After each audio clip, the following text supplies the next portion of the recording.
በስመ አብ ወወልድ ወመንፈስ ቅዱስ አሐዱ አምላክ። በመላው ዓለም የምትኖሩ የልዑል እግዚአብሔር ቤተሰቦች በጌታችን በመድኃኒታችን በክርስቶስ ኢየሱስ ስም በኪዳነ ምሕረት ቃል ኪዳን በታላቁና በገናናው መልአክ በቅዱስ ገብርኤል ስም በያላችሁበት እንደምን ሰነበታችሁ? እንደምን ቆያችሁ? አሜን። መድኃኔ ዓለም በቸርነቱና በምህረቱ ዛሬም ዘወትርም ለዘላለም ስሙ ይክበር ይመስገን፣ አሜን። ዛሬ የምንማማርበት ርዕስ ጸሎት ጸልየን መልሱ ሲዘገይብን ክፉ መንፈስ ከውስጡ ሆኖ አልተሰማም እያለ ከመንፈሳዊ ሕይወት እንዴት እንደሚያስወጣንና መፍትሄውን ነው የምናየው። ይሄ ብዙዎቻችን ፈተና ነው። ብዙ ጊዜ እኛ ችኩሎች ነንና ዛሬ ጸልየን ዛሬ መልስ እንፈልጋለን፣ ጧት አልቅሰን ማታ መልስ እንፈልጋለን እና አንዳንዴ ሲዘገይብን ክፉ መንፈስ ከውስጥ ሆኖ አይሰማህም አትሰማህም እያለ መንፈሳዊ ሕይወትን እንድንጠላው እንድንተወው እንድንወጣ የሚያደርግበት መንገድ አለ። የእሱን አሰራርና ከመጽሐፍ ቅዱስ ጋር አያይዘን ከዛ በተጨማሪ ደግሞ መፍትሄው ላይ አተኩረን እንማማራለን። እንግዲህ በጣም አስቸጋሪ የሆኑ ባህሪያቶችን መናፍስት ያወርሰናል። ክፉ መንፈስ የትኛውንም አቅጣጫዎች ይጠቀማል እኛን ለማጣል። በመመሳሰል ጎዳና ውስጥ ጸሎቱም ላይ ይገባል። ስንጸልይ ሀሳብ ያቀርባል። እሱ የሚያቀርበውን ሀሳብ የኛ መስሎን በአምላክ ፊት ሂደን እንጮሃለን፣ እናለቅሳለን። ከዛ በተጨማሪ ደግሞ እግዚአብሔርም ጊዜው እስከሚደርስ በትዕግስትና ጽናትን ለማስተማር ከዘገየብን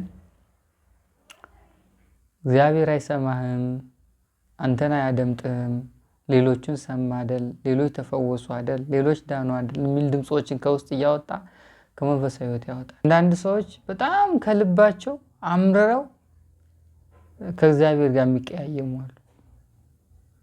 ከቅዱሳን ጋር እኔ አኩርፊያታለሁ የሚሉ አሉ። የሚያኮርፉ አሉ። እንዴት ጸልይ ያልሰማችኝ ብላ ያኮርፋሉ።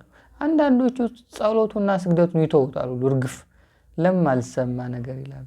ይሄ ድምፅ ታዲያ የመናፍስት ድምፅ ነው። ለማልሰማ ለማያደምጠኝ መልስ ለሌለው እያለ ከዛ ቆምክለት። እሱም የዛን ጊዜ እስራቱን ያጠነክራል። ይሄ የምታኮርፉት ነገርም ተው፣ እንደዚህ አይደረግም፣ ኖር ነው እንዴ። ምን ናችሁ እናንተ? እነሱ እኮ ሰማያውያን ናቸው። ምድራዊ ሕይወታቸውን የጨረሱ ናቸው። በክብር በአክሊል ያሉ ናቸው። ከነሱ ጋር ፍቅሩ ነው የሚሻለው እንጂ አኩርፍ ያለው አልመለሰልኝም፣ እኔን አይሰማኝም ብለን ስብርብር እና የማይሆን ስሜት የሚሰማን ይሄ በአጠቃላይ የመናፍስቱ አቅጣጫና ውጊያ ነው። አንደኛ ቅዱሳን ዛሬ አልቅሰን ለምነናቸው የሚመልሱበት ጊዜ አላቸው። እሱ አሰራሩ የመንፈስ ቅዱስ አሰራር ስለሆነ እኛ በእኛ ምርምር አይሆንም። ስለዚህ እኛ ማድረግ ያለብን ትልቁ የኛ ድርሻ መዝሙረ ዳዊት 41 ላይ እንሄዳለን። ቆይቼ እግዚአብሔርን ደጅ ጠናሁት እርሱም ዘንበል አለልኝ ይላል ዳዊት ምዕራፍ 40 ቁጥር 1 ላይ። ቆይቼ ነው እንግዲህ በአንዴ አይደለም። ደጅ ጠናሁት እና እንባም ዛሬ እንበል፣ ዛሬ እናልቅስ፣ ነገ እናልቅስ፣ ዓመት እናልቅስ። ግን እኛ ለፈለግነው ነገር ደጅ መጥናት ነው። እሱም ቆይተን በተደጋጋሚ እንጂ ዛሬ ጠይቀን ነገ ከሆነ የኛ ፕሮግራም በዚህ ውስጥ ክፉ መንፈስ ገብቶ እስከ ጭራሹ ከቅዱሳን ጋር ያለን ፍቅር ይቁርጥርጥ ያደርጋል። ጥበቃቸውን በሙሉ ያርቃል። ለነሱ ያለንን ተነሳሽነት ያርቃል። ከዛ በኋላ እሱ ሰላሙን ያገኛል። እኛ ስሜታችን ተረባብሾ ቁጭ እንላለን። የእሱን ድምፅ መስማት ከመንፈሳዊ ሕይወት አይደለም ከነፍስ መዝገብ ራሱ ያወጣል። ከሰማያዊ መዝገብ ራሱ ያወጣል። በጣም መጥፎ ነው። ስለዚህ ቅዱሳንንም እግዚአብሔርንም መብራንንም የትኛውንም ሰማያዊ ኃይል በምንጠይቅበት ሰዓት ደጅ መጥናት መልመድ አለብን። አንድን ነገር ከፈለግነው ደጅ መጥናት።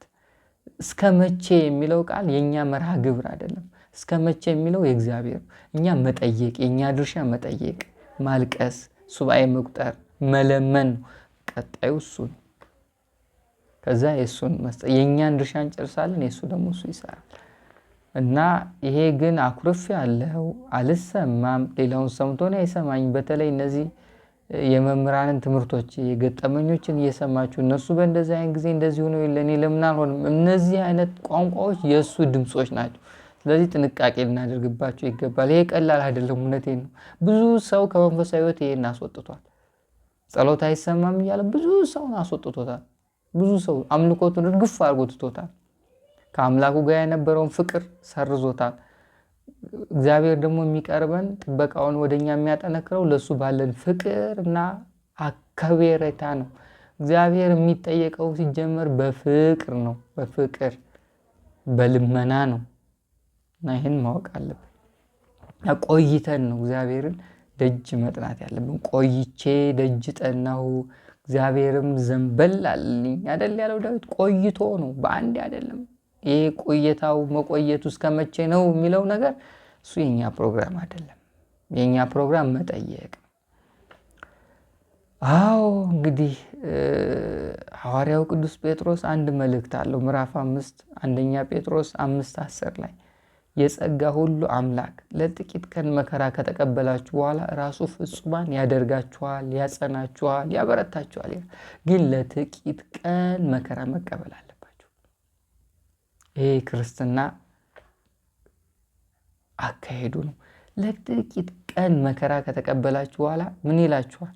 ፍጹም ያደርጋችኋል፣ ጥያቄያችሁን ይመልስላችኋል፣ ያበረታችኋል፣ እምነታችሁን ይጨምርላችኋል፣ ያጸናችኋል፣ ልቦናችሁን ይሞላላችኋል፣ እይታችሁን በአጠቃላይ ተስፋችሁን የነገውን ያለመልምላችኋል አለ ጳውሎስ።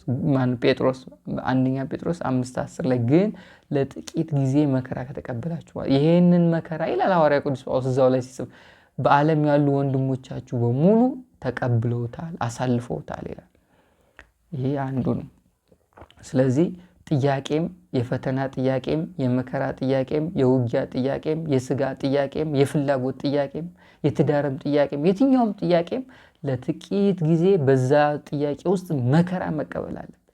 ከዛ በኋላ ነው ፍጹም ነው። ለጥቂት ጊዜ ደጅ መጥናት አለብን እንጂ የዲያብሎስን ድምፅ እየሰማን እግዚአብሔር አይሰማኝም፣ መብርሃን አሰማኝም፣ ኪዳነ ምሕረት አትመልስልኝም፣ ቅድስት አርሴማ ጋር ተኮራርፈናል፣ ኧረ ተው አይባልም እንደዚህ። ይሄ ዲያብሎስ ድምፅ ነው፣ የሱ ሐሳብ ነው፣ የሱ ቃል ነው፣ የሱ ልባችን ላይ የጻፈውን ይዘን ነው እኛ የምናወራው። አሁን ተኮራርፈናል ብለን ከሰማይቷ ጋር ስናቆም እሷ ስትጠብቀን ስትረዳን እንደ ጥላ ስትከተልን የነበረው በራሳችን ቃል በራሳችን ሐሳብ እሷ ትርቀናለች። ስለዚህ ይህን ዓላማው ስለሆነ ጥንቃቄ ልናደርግበት ይገባል። ሌላው ማሰብ ያለብን እንደው እኔ ማን ነኝ የሚለው ነገር ነው። እኛ ጻድቅ አይደለን፣ ቅዱስ አይደለን፣ የበቃን አይደለን። እንዴ እግዚአብሔር እኮ የነማን አምላክ ነው ብላችሁ እስኪ ያስቡ። የነ አቡነ ተክለ ሃይማኖት አምላክ ነው እኮ። የነ አቡነ ገብረ መንፈስ ቅዱስ አምላክ ነው። የነ ቅዱስ ጊዮርጊስ አምላክ ነው። በመንኮራኩር የተፈጩ በመጋዝ የተተረተሩ አልጋ የብረት አልጋ ላይ አስተኝቷቸው ከስር እሳት ያነደዱባቸው የነዚህ ሰማዕታት አምላክ ነው እኮ። እንግዲህ አስቡት። እነሱን በሰማበት ጆሮ እኛንም ይሰማል። እኛስ ምንድነው ስራችን? ምንድነው ማንነታችን? ምንድነው እኛ ያሳለፍነው ጊዜ? ይህን ካሰባችሁ ራሳችሁን ታውቁታላችሁ። ትዕቢት ይጠፋላችኋል። በተለይ ስንክሳር አንብቡ፣ የቅዱሳን ታሪክ ስሙ፣ አንብቡ። እንዴት እንዳሳለፉ፣ እንዴት መናፍስት እንደፈተናቸው፣ እግዚአብሔር እንዴት ደጅ ጠንተው እንደጠየቁ። ያን ጊዜ ትዕቢት ይርቅላችኋል። ያን ጊዜ እኔ ለምን የሚል ጥያቄ ሁሉ ይጠፋላችኋል። ያን ጊዜ የመናፍስትን ፈተና በእነሱ ታሪክ ታሸንፉታላችሁ እንጂ ከመሬት ተነስታችሁ ለምን አልመለሰልኝም ይሄ ተው፣ ጥሩ አይደለም። በብዙ ጎዳና ከብዙ መንገድ ያስወጣናል እና ይህን ትኩረት ልንሰጠው ይገባል ማለት ነው። ከዛ በተጨማሪ በልመና ነው፣ ትህትናና ፍቅር በተላበሰበት ልመና። ዳዊት እንዲህ ይላል መዝሙረኛው ዳዊት 102:2 ላይ በመከራዬ ቀን ፊትህን ከኔ አትመልስ፣ ጆሮህም ወደ እኔ አዘንብል፣ በጠራው ቀን ፈጥነህ ስማኝ ይላል። በመከራዬ ቀን አያችሁ፣ ዳዊት እንዲህ እየለመነው ነው የኖረው። በመከራዬ ቀን፣ ጠላት በተነሳብኝ ቀን ጊዜ፣ ሁሉም እኔ ላይ ባመፁብኝ ጊዜ ፊትህን ከኔ አትመልስ፣ ፊትህን ከኔ አትመልስ ይላል። አትራቀኝ። የሆነ ጊዜ ደግሞ ለምን ርቀህ ቆምክ? በመከራ ጊዜ ለምን ትሰወራለህ? ይላል ሁሉ። የሆነ ጊዜ ደግሞ ሲጸልይ እስከ መቼ ከነፍሴ ጋር እመካከራለሁ? ጠላቴ እስከ መቼ ያሳድደኛል? ዳዊት ይገርመኛል። እኔ በጣም የዳዊትን መዝሙር ካነበባችሁ የእናንተን ጩኸት የሆነ ክፍል ላይ ታገኙታላችሁ። የሆነ ቦታ ላይ ደስ ሲላችሁ ዳዊት ደስተኛ ሆኖ ሲጸልይ ታገኙታላችሁ። ስታዝኑ እያዘነ ሲጸልይ ታገኙታላችሁ። በመከራ ውስጥ ሆኖ ስትሆኑ እሱም በመከራ ውስጥ ያሳለፈው ጊዜ እሱም ከጸለያችሁ ታገኙታላችሁ። እና የሆነ ጊዜ ለምን ርቀህ ቆምክ? በመከራዬ ጊዜ ለምን ትሰወራለህ? እያለ አምላኩን ይጮህ ነበር። እና አስቡት፣ እነዚህ ቅዱሳን የለመኑትን አምላክ ነው እኛም የምንለምነው። እነዚህ ቅዱሳን ሕይወታቸውን የሰጡትን አምላክ ስለሱ ጊዜያቸውን፣ እድሜያቸውን፣ ኑሯቸውን በሙሉ አሳልፎ የሰጡ አምላክ የጸለዩት፣ የለመኑት የተለመነ አምላክ ነው ለእኛም የሚለመነው። ይሄ ቸርነቱን ነው ማድነቅ ያለብን። አሁን እነ ቅዱስ ጊዮርጊስ አምላክ የኔም አምላክ ነው ብለን ልናስብ ይገባል። ቸርነቱን የኔም አምላክ ይባላል። እኛ ማንነታችን አስበን ኃጢአታችን አስበን፣ በእርግጥ እሱ ነው የፈጠረን፣ አምላካችን ነው። ግን እነሱ ካደረጉት አንጻር፣ እነሱ ከሰጡት አንጻር፣ ካሳለፉት አንጻር እኛስ ምን አደረግን? እኛ ያው ኃጢአት ላይ ነን፣ ዓለም ላይ ነን፣ እንጀራ እያሯሯጥን ነው። ስጋዊ ጥያቄ ነው ያውም ጥያቄያችን። እና ይቺውም ሆና ተኳርፈና እንላለን። ይቺውም ሆና እግዚአብሔር አይሰማኝም እንላለን፣ አይመልስልኝም እንላለን። እና ይሄ ላይ በጣም ትኩረት ሊሰጡ ይገባል። የምሬ ነው የምላችሁ። በጣም ብዙ ሰው በዚህ ስሜቱ ምስቅልቅል አድርጎታል፣ ውስጡን አናግቶታል፣ ርብሽብሽ ያለ ስሜት ውስጥ ከቶታል፣ እምነቱን ሸርሽሮታል፣ ከመንፈሳዊ ኃይልና አቅም አስወጥቶታል። ይሄ አንደኛ ትዕግስቱንም ይፈትናል። የምንጠይቀው ጥያቄ በሙሉ ከልብ ሆነን ከጠየቅን በእግዚአብሔር ፊት መልሳለሁ። ግን ከታገስን፣ ግን ደጅ ከጠናን፣ ግን አብዝተን ከጠየቅን፣ ከዛ እኛ ከጠየቅን በኋላ መጠበቅ ደግሞ የክርስትና መመለሻ መንገድ። አንዳንድ ጥያቄ ዓመት ይፈጃል።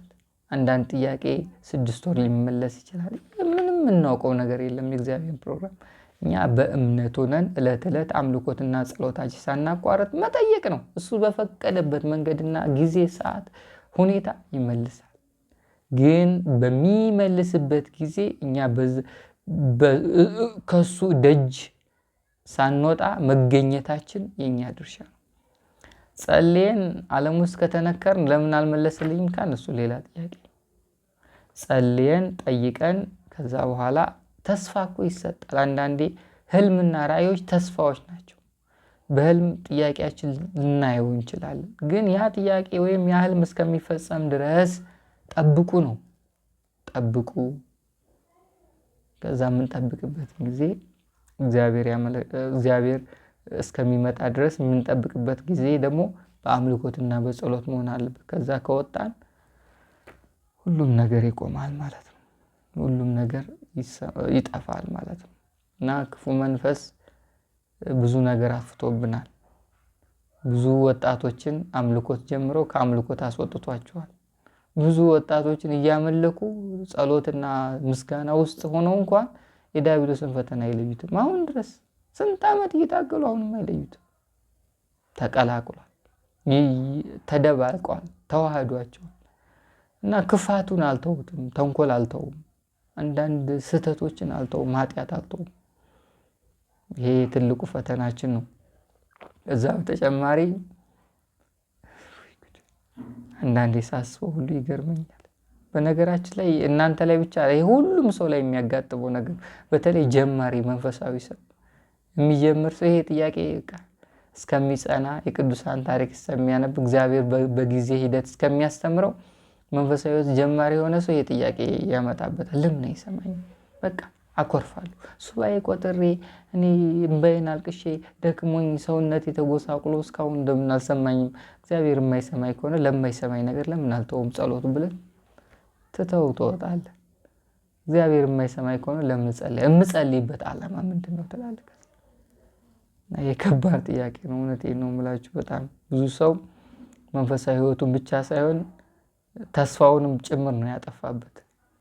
ከአምላኩ ያለውን ህብረትን በሙሉ ነው የሰረዘበት። የእግዚአብሔር ምሪት ነው ድብዣውን ነው ያጠፋው። ምሪቱን ነው የሚነጥቅ። ከዛ እሱ ይመራሃል። ዲያብሎስ በእጁ ከሆንክ በቃ እግዚአብሔር ይማረን፣ ትዕግስቱን ይስጠን፣ ማስተዋሉን ያድለን። አሜን። በስብሐት ለእግዚአብሔር። ይቆይ።